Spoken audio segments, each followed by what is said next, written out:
இங்கே ரேட்டு போயமா நான் கம்மி ரேட்டுக்கு தான் போடுறேன் உங்களுக்கு. அப்படியா?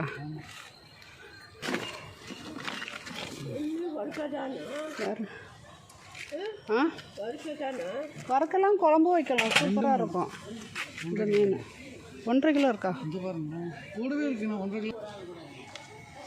குறுக்க வெட்டுங்க, குறுக்க வெட்டு. குறுக்க வெட்டிடுவா? ஆமாம், குறுக்க வெட்டினா தான் நல்லாயிருக்கும். அதான் 2ஆக போட்டுருங்க. ஏய் அப்போ சாப்பிடு. ஏய் தள்ளு, கொஞ்சம் இருக்க. அப்படியே வெட்டுங்க. சூறை. ஆமாம், இதுதான் சூறை. வெள்ளை சூறை. இதுலேயே இன்னும் ரெட்டாக இருக்கும். இன்னும் மீன்கார் இன்னும் ரெட்டாக இருக்கும்ல மீன். வெள்ளை சூறையே சோப்பா? ஆ, வெள்ளை சூறை. இது நெய் மீன் சூறைன்னு சொல்லுவாங்க. இது என்ன பண்ண போகிறோன்னா, சூறை மீன் குழம்பு வைக்க போகிறோம். கட் பண்ணி வாங்கணும்ல, அதுக்கு நம்ம எப்படி வைக்கணும்னா, தேங்காய்லாம் அரைச்சி வச்சு வைக்கணும். அது சூப்பராக இருக்கும். சூறை மீன் வந்து ரொம்ப ப்ரோட்டீன் இருக்குங்க, உடம்புக்கு ரொம்ப நல்லது. டயட்டில் இருக்கப்பட்டவங்க அதை வாங்கி சாப்பிட்டுக்கலாம். இப்போ நம்ம தேங்காய் வந்து அரைமுறை தேங்காய் திருவி வச்சுருக்கோம். இதை போடலாம்.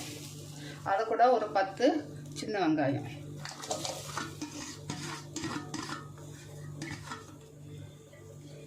இதை நல்லா வறுக்கணும்.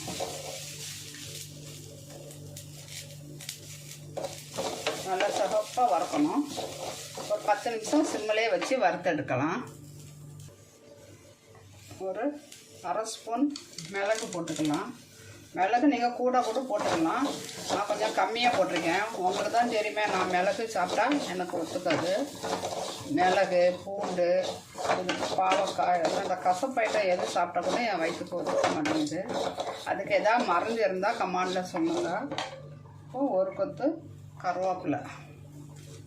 கருவேப்பிலையும் போட்டு நல்லா சிகப்பாக வறுத்தெடுக்கலாம். இப்போ நம்ம இந்த மீன் வந்து நம்ம தாளிக்க போகிறது இல்லை. இப்படி செஞ்சோன்னா நம்ம தாளிக்கணும். இதை வறுத்தோடனே இந்த இதுலேயே நமக்கு நல்ல எண்ணெய் சத்து வரும். இப்போ நம்ம என்ன பண்ணோன்னா, இதுக்கு 1 ஸ்பூன் தேங்காய் எண்ணெய் ஊற்றிக்கலாம். நிறைய ஊற்ற வேண்டாம், 1 ஸ்பூன் ஊற்றணும். அது எதுக்குன்னா, நல்லா தேங்காயும் நல்ல வாசனையாக இருக்கும், இதுவும் நல்ல டேஸ்ட்டாக இருக்கும். அது சின்ன வெங்காயம் போட்டு நீங்கள் அதை வறுத்திங்கன்னா ரொம்ப நல்லாயிருக்கும். இல்லை உங்கள் வீட்டில் சின்ன வெங்காயம் இல்லை, பெரிய வெங்காயம் தான் இருக்குன்னா ஒரு பெரிய வெங்காயம் போட்டுக்கணும். நான் அரைமுறை தேங்காய்க்கு ஒரு 10 வெங்காயம் போட்டிருக்கேன். சின்ன வெங்காயம்னா சாம்பார் வெங்காயம். இதை நல்லா சிகப்பாக வறுத்து எடுத்துடலாம். இது பாருங்கள், எப்படி கருப்பாக வறுத்துட்டோம் பார்த்தீங்களா? இதே மாதிரி நல்லா கருப்பாக இல்லை, சிகப்பாக பொன்னிறமாக நல்லா வறுத்துடணும். அந்த சின்ன வெங்காயம், தேங்காய், அந்த கருவேப்பிலை, அது எண்ணெய் ஊற்றினோன்னே அப்படி ஒரு வாசனைங்க, செம்மையாக இருக்குது. இந்த குழம்பு வச்சு சப்பாத்தி சுட்டு திங்கலாம், அரிசி மாவு ரொட்டிக்கு தின்னுக்கலாம், புட்டை வச்சு திங்கலாம். ரொம்ப நல்லாயிருக்கும். தோசை, இட்லிக்கெல்லாம் ரொம்ப ரொம்ப ரொம்ப நல்லாயிருக்கும் இந்த குழம்பு. இந்த மீனும் சரி, இந்த குழம்பும் சரி, ரொம்ப நல்லாயிருக்கும். இப்போ நம்ம இதுக்கு என்ன பண்ண போகிறோன்னா, தனி மிளகாத்தூள். இந்த குழம்பு தூள், எலும்பு தூள் எதுவுமே போடக்கூடாது. 1 ஸ்பூன், 1/2 ஸ்பூன் போதும். காரம் வந்து மிளகெல்லாம் போட்டுக்க நல்லா காரம் இருக்கும். அதே இதில் தனியாத்தூள் 3 ஸ்பூன். இது வந்து மஞ்சள் போட்டு அரைச்சி வச்சுருக்கேன். அந்த தனியாத்தூள் 3 ஸ்பூன். அடுப்பை வந்து இப்போ ஆஃப் பண்ணிடணும். ஆஃப் பண்ணிவிட்டு இந்த சூட்லேயே வறுக்கணும். ஏன்னா இல்லாட்டா கரிஞ்சு போயிடும். கரிஞ்சு போனால் குழம்பு வந்து கசக்கும். தனியாக மிளகாலாம் எப்படி அடுப்பில் வச்சு கிண்ட முடியாதுல்ல, இந்த சட்டியில் இருக்க சூட்லேயே நம்ம இதை கிண்டணும். இப்போ இதை நல்லா ஆற வச்சுக்கிட்டு அரைச்சிட்டு வரோங்க. ரொம்ப ஈஸியாக சீக்கிரமாக நம்ம இந்த குழம்பு வச்சிடலாம்.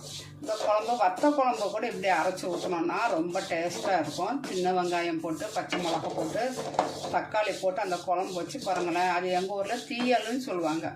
ரொம்ப நல்லாயிருக்கும். முருங்கைக்காய் இருந்தால் அதை கூட போட்டுக்கலாம். பார்த்தீங்களா, அடியில் கருகுதா? இதுதான் அந்த சூட்டுக்கு செம்மையாக இருக்குங்க இந்த குழம்பு.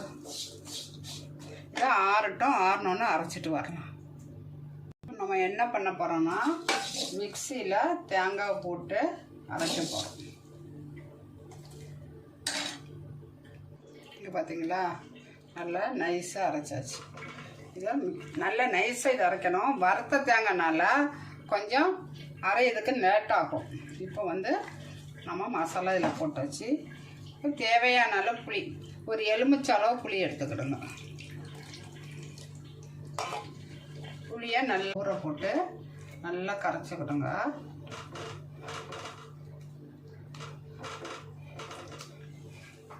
இந்த குழம்பு வீடியோவில் மஞ்சளாக தெரியுது, ஏன்னா இது கொஞ்சம் கருப்பு கலர் ப்ரௌன் கலரில் தான் இருக்குது. ஏன்னா இதில் கொஞ்சம் மஞ்சள் ஜாஸ்தி மல்லித்தூளில். அதான் உங்கள்கிட்ட வீடியோவில் சொல்லியிருக்கேன்ல, மல்லித்தூள் அரைக்க கொண்டு போன இடத்துல அவங்க மஞ்சள் அரைச்சிட்டாங்க. மஞ்சளும் நான் தான் அரைச்சேன், தனியாக அரைச்சி எடுத்துட்டேன். நான் அந்த இடத்துல நிற்கிறேன், என்கிட்ட கேட்காமல அவங்க தனியாகவும் அதிலே போட்டு அரைச்சிட்டாங்க.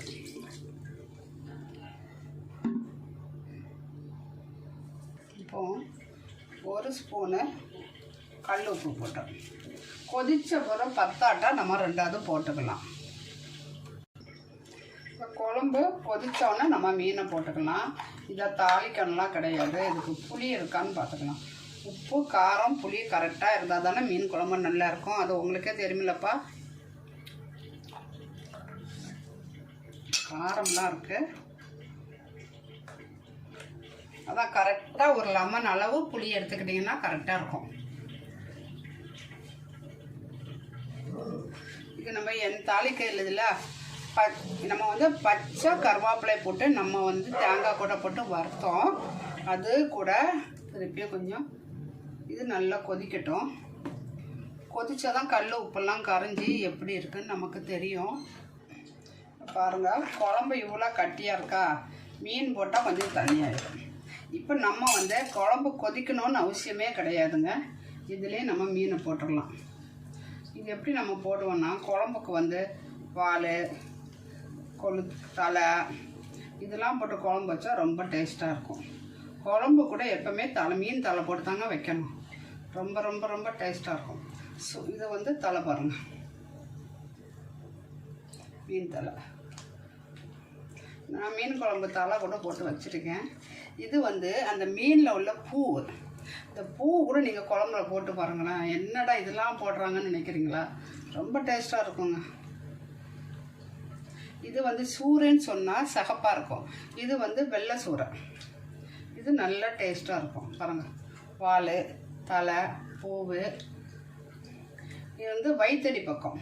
இதெல்லாம் வறுத்தாலாம் வந்து டேஸ்ட்டாக இருக்காது, குழம்புல போட்டால் தான் டேஸ்ட்டாக இருக்கும். இதுதாங்க துண்டு மீன். மீதி பாதியை வறுக்க வச்சுருக்கேன். இதுதான் சூறைனா ஃபுல்லாக ரெட்டாக இருக்கும். இது பாருங்க, பாதி கருப்பாக இருக்குது, பாதி வெள்ளையாக இருக்குது. அதுதான் நெய் மீன் சூறைன்னு சொல்லுவாங்க. இதை வெள்ளை சூறை. நல்லா கொதிக்கட்டும். இது கூட ஊரில் என்ன பண்ணுவேன்னா, முருங்கைக்காய் போடுவாங்க. நான் கூட போடுவேன், இப்போ முருங்கைக்காய் இல்லை, கத்திரிக்காய் போடுவாங்க. ரொம்ப நல்லாயிருக்கும். அது எங்கள் ஊர் கத்திரிக்காய்லாம் ரொம்ப ரொம்ப நல்லாயிருக்கும். இப்போ இது நல்லா கொதிக்கட்டும். 2 பச்சை மிளகா போட்டுடலாம். பச்சை மிளகாவும் மாங்காவும் போட்டு இந்த குழம்பு அவ்வளோ அடிபடியாக இருக்கும். பச்சை மிளகா 1 போட்டேன். இது பாருங்க, இப்படி 2ஆக கீறி போட்டால் தான் காரம் மீன் குழம்புல போய் இப்போ இந்த பச்சை மிளகாவில் போய் நல்லாயிருக்கும். இந்த பச்சை மிளகாய் எடுத்து இந்த குழம்பும் ஊற்றி நார்த்தங்காய் ஊறுகான்னு சொல்லுவாங்கள்ல, அந்த ஊறுகாயில் வச்சு நெகட்டி பிசைஞ்சு சாப்பிட்டா 1 கிலோ அரிசி சாப்பிட்லாம். அவ்வளோ டேஸ்ட்டாக இருக்கும். இப்போ குழம்பு கொதிக்குது. கொஞ்சோண்டு தேங்காய் எண்ணெய்.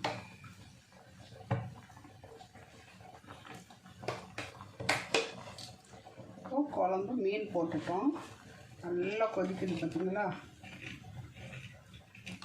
எப்படி இருக்கு பாருங்க மீன். இந்த மீன் வந்து உடையவே செய்யாது. நீங்கள் இப்படி கரண்டி போட்டால் கூட உடையாது. குழம்பு முதல் எப்படி கட்டியாக இருந்து இப்போ எப்படி இருக்கு பாருங்க. இப்போ உப்பு புளியும் பார்த்தேன். உப்பு மட்டும் கொஞ்சம் கம்மியாக இருக்கும்.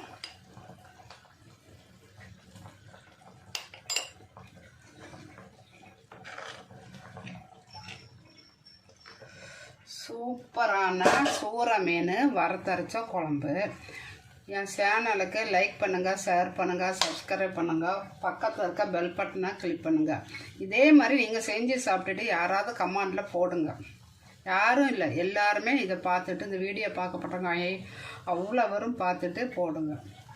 பெல் பட்டனை கிளிக் பண்ணிங்கன்னா நான் போடுற வீடியோ உடனுக்குடனே வரும். நீங்கள் அதை பார்த்து செஞ்சு சாப்பிட்டு சந்தோஷமாக இருக்கும். இந்த மீன் நிறைய பேருக்கு தெரியாதுங்க. இந்த மீன் அவ்வளோ நல்லது உடம்புக்கு. இப்போ தண்ணி வைக்கணும்.